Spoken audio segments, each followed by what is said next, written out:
दोस्तों आपको बता दें सुप्रीम कोर्ट का फैसला आने के बाद एक हरियाणा के जो हरियाणा सिख गुरुद्वारा प्रबंधक कमेटी है उसके अंदर मामला गरमा सकता है। और वो जो मामला गरमाने वाला है वो मैं आपको बता देता हूं कि 2014 के अंदर जब ये एक्ट बना था तो उस समय इस कमेटी के अध्यक्ष थे जगदीश सिंह जिंडा। और आपको बता दें बीच में अध्यक्ष पद चेंज हो गया था और ये पद चला गया था दादूवाल के पास। और दोस्तों अगर बात करें जिस तरह से सुप्रीम कोर्ट का फैसला आया है और उसके बाद अब सीधी सीधी बात करें तो दादूवाल का अध्यक्ष रहना नामुमकिन है, क्योंकि जो एक्ट बना था, जो कमेटी को अधिकार मिले थे एक्ट के मुताबिक, तो उसके हिसाब से चले तो जगदीश सिंह जिंडा का अध्यक्ष बनना लगभग तय है। लेकिन मामला सरकार का भी बीच में फंस सकता है और ये तय होगा कि आखिरकार अध्यक्ष बनेगा तो कौन बनेगा। दोस्तों हम चाहेंगे कि इस खबर को ज़्यादा से ज़्यादा शेयर कर देना। नमस्कार, मैं हूं विकास सुगीजा और आप देख रहे हैं अब तक टाइम। दोस्तों हरियाणा की सबसे बड़ी खबर सामने आ चुकी है।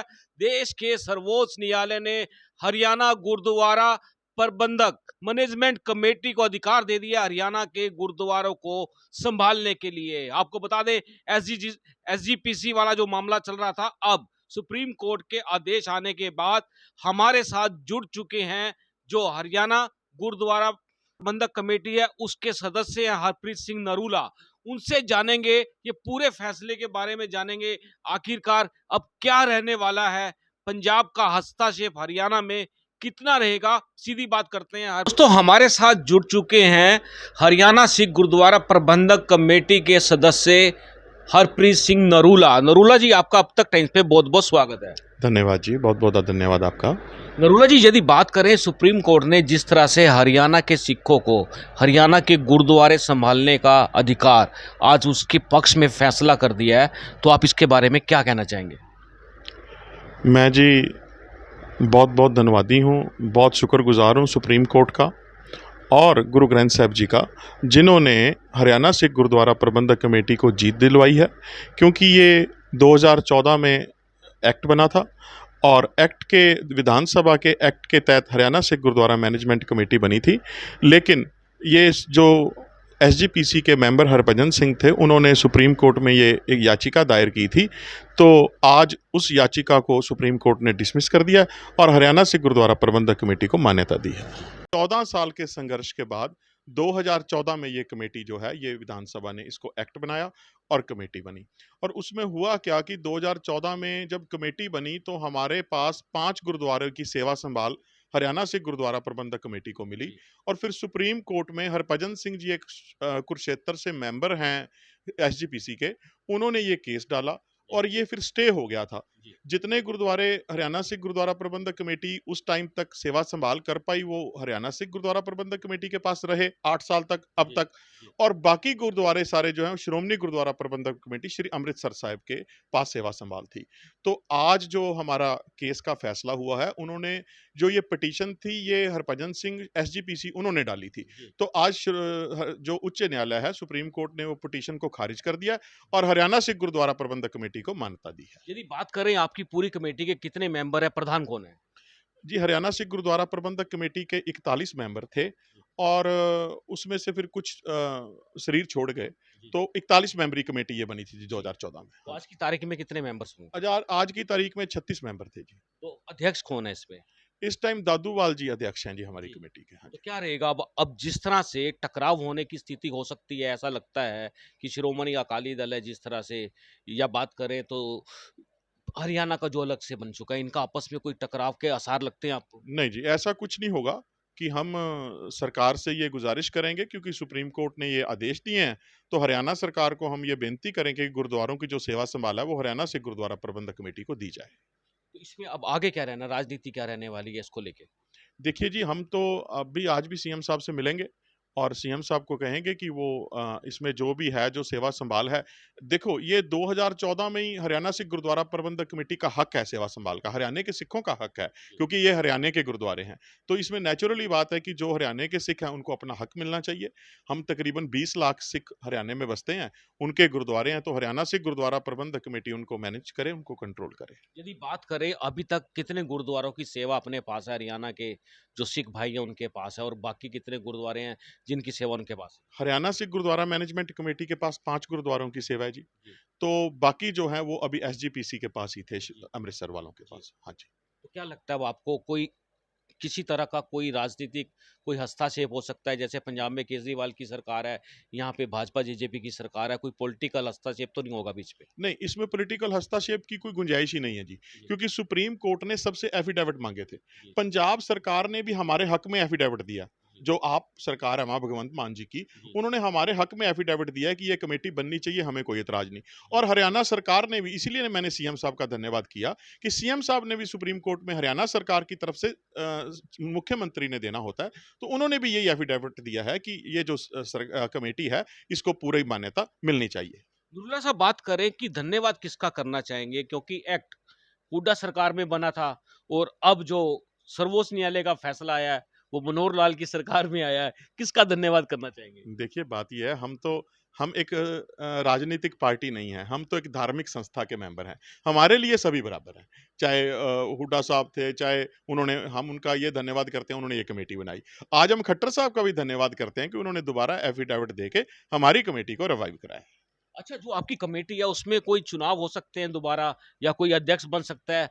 क्या हो सकता है? सरकार का तो मेरे को लगता है अब हस्तक्षेप हरियाणा सरकार का रहने वाला है। देखिए बात ये है कि जब ये एक्ट बना, तो ये एक्चुअली ये कमेटी 18 महीने के लिए एड हॉक कमेटी बनी थी। जी। तो उस एक्ट में ये था कि 18 महीने के बाद 38 हलके बनेंगे पूरे हरियाणा में से, और फिर उसमें से जो मेंबर चुन के आएंगे, 18 महीने के बाद हलके बनेंगे, फिर वोटें बनेंगी, जो सिख संगत की वोटें हैं। जी। उसके बाद 38 हलकों पे इलेक्शन होगा और 3 मेंबर नॉमिनेट होंगे। जी। तो ये 41 मेंबर टोटल ऐसे आएंगे। तो अब ये जब कमेटी को पूरा चार्ज मिल जाएगा, तो फिर दोबारा वोटें बनेंगी और फिर इसका 18 महीने के बाद इलेक्शन होगा। तो जिस तरह से एकदम से हरियाणा की राजनीति के अंदर बड़ा भूचाल आ गया है, क्योंकि अब सिखों को अधिकार मिला है यहाँ पर, तो हरियाणा की राजनीति में कितना डेंट पड़ेगा सत्ता को? देखिए, सत्ता वाली बात तो मैं कुछ नहीं इसमें करना चाहूँगा, क्योंकि मैंने आपको पहले बताया कि हमारी धार्मिक संस्था है। हमने तो गुरुद्वारों का प्रबंध है जो वो चलाना है। हम राजनीति से हमारा कोई लेना-देना इतना है नहीं। पर फिर भी जो सरकारें हैं, हम कहेंगे सरकार हमारा साथ दे और हमें जो गुरुद्वारों का प्रबंध है वो लेके दे। दुर्ला साहब, जो गुरुद्वारे हमारे पास यहाँ हरियाणा के पास है और जो शिरोमणि गुरुद्वारा प्रबंधक कमेटी के पास है, उनके हिसाब किताब को लेकर भी क्या लेखा जोखा रहने वाला है? उनसे रिकवरी, उनसे हिसाब किताब लिया जाएगा, सारा पैसा लिया जाएगा, क्या देखिए, लगता है आपको? ये असल में एक्चुअली बात ये है, जब 2014 में स्टे हुआ, जी। तो सुप्रीम कोर्ट ने ये ऑर्डर किए थे कि हर गुरुद्वारे का अकाउंट अलग खुलेगा। जी। कि जो पैसे हैं हर गुरुद्वारे के, वो अलग अकाउंट में, जो ये 8 साल का हिसाब है, ये तो अब सुप्रीम कोर्ट का फैसला अभी पूरा आएगा, तो उसमें ऑर्डर क्या है, वो देख के पढ़ के पता चलेगा। अभी हमें ऑर्डर की कॉपी मिली नहीं। जिस तरह से काफ़ी ये कुरुक्षेत्र के पास है, शाहबाद का पीरीगीरी हॉस्पिटल बना हुआ है जैसे, तो ये चीज़ें हैं जो सेवा के प्रकल्प हैं, अब कितने और तेज़ी से चलेंगे? देखिए बात ये है, जो ये 2014 का हरियाणा सिख गुरुद्वारा मैनेजमेंट एक्ट है, उसमें हर एक चीज़ क्लियर लिखी हुई है। जी। उसमें ये लिखा हुआ है कि जो 1925 में श्रोमणी कमेटी बनी और उसके बाद उस एक्ट, हरियाणा अलग हुआ पंजाब से, उस 1925 श्रोमणी कमेटी के एक्ट के मुताबिक जो चल अचल संपत्ति, जो ट्रस्ट, जो सब कमेटीज हैं, वो सारी हरियाणा सिख गुरुद्वारा प्रबंधक कमेटी की है। चाहे वो मीरी पीली कॉलेज है, चाहे और कोई एक नीसंग में गर्ल्स कॉलेज है, या जो भी संस्थाएं श्रोमणी कमेटी चला रही थी, वो सारी अब हरियाणा सिख गुरुद्वारा मैनेजमेंट कमेटी चलाएगी। तो आप जनता से क्या कहना चाहेंगे? जनता को क्या फ़ायदा होने वाला है? अब हरियाणा की जनता की बात करें, क्योंकि जिस तरह से देखा जा रहा है कि जो सेवा के प्रकल्प हैं, हॉस्पिटल चल रहे हैं, एजुकेशन हब चल रही हैं, और क्या-क्या चलाने की योजना बन सकती है? देखिए बात यह है कि श्रोमणी कमेटी पंजाब में 67 इंस्टीट्यूशन चला रही है, जी। लेकिन हरियाणा में एक इंस्टीट्यूशन उनका मीरी पीरी था, वो भी ढंग से ना चला। तो हम क्या करेंगे कि हरियाणा सिख गुरुद्वारा मैनेजमेंट कमेटी ये सोच चुकी है कि अब देखिए, स्कूल्स की भी बड़ी ज़रूरत है, कॉलेजेस की बड़ी ज़रूरत है और जो हॉस्पिटल्स की भी बहुत ज़रूरत है। और हमारा विशेष, क्योंकि पहले हमारे पास बजट हमारा बहुत कम था, क्योंकि सारी जो पैसे थे वो एसजीपीसी लेके जा रही थी। तो अब सारे जो पैसे आएँगे हरियाणा सिख गुरुद्वारा प्रबंधक कमेटी उनको इन्हीं कार्यों में, मानवता के कार्यों में, धार्मिक कार्यों में, शिक्षा के कार्यों में, हॉस्पिटल्स जो हैं वो बनाने के लिए, उसमें ये होगा कि सारे हरियाणा के लोगों को जॉब्स भी मिलेंगी और जो सिख संगत है उनको भी गुरुद्वारों में सेवादार की या दूसरी जो भी पोस्टें होंगी, ग्रंथी की, कथावाचक की, रागी सिंहों की, वो हरियाणा के लोगों को मिलेंगी, ना कि पंजाब के लोगों को। अच्छा, यदि कुल मिलाकर बात करें कि इस समय जिस तरह से पूरा का पूरा मामला सामने आ चुका है, सर्वोच्च न्यायालय ने क्लियर कर दिया कि हरियाणा के गुरुद्वारों की सेवा हरियाणा का सिख समुदाय संभालेगा। तो अगर यदि हम बात करें कि अब इसके अंदर 18 महीने की आप कह रहे थे कमेटी का समय था, तो वो कमेटी रेगुलर चल रही है या क्या रहेगा उस कमेटी का? क्या दोबारा? जो ये कमेटी है, कमेटी जो बनाई थी आप लोगों की 18 ये 2014 के अंदर, तो वही कमेटी चल रही है, एक्ट की बात कर रहे थे जिसकी? हाँ जी, सुप्रीम कोर्ट ने आज ऑर्डर में भी यही बोला है जी, कि ये जो 2014 में जो कमेटी थी, ये वही रहेगी। जी, जो उस टाइम मेंबर नॉमिनेट हुए थे, जी, वही मेंबर चलेंगे, जितनी देर तक अगला इलेक्शन नहीं होता। जी। और जो बीच में नए आ गए थे, उनका क्या रहेगा? वो तो सुप्रीम कोर्ट का ऑर्डर ही बताएगा।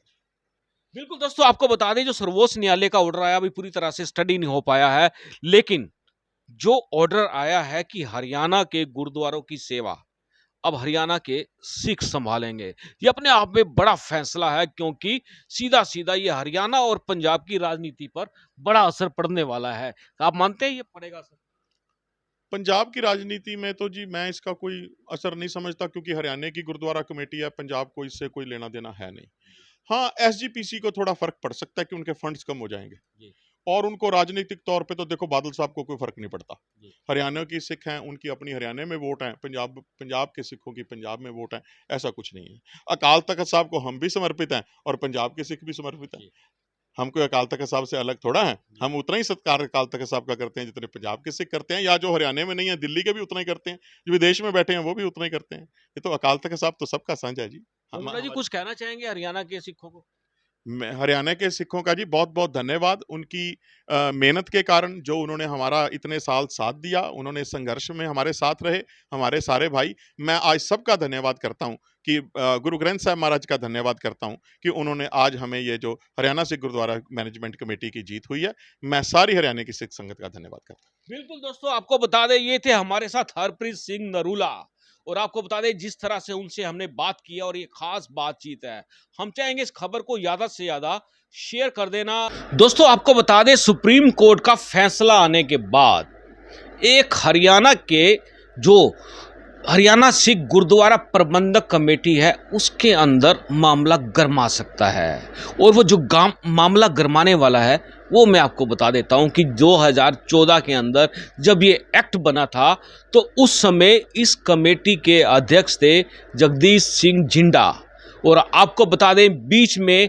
अध्यक्ष पद चेंज हो गया था और ये पद चला गया था दादूवाल के पास।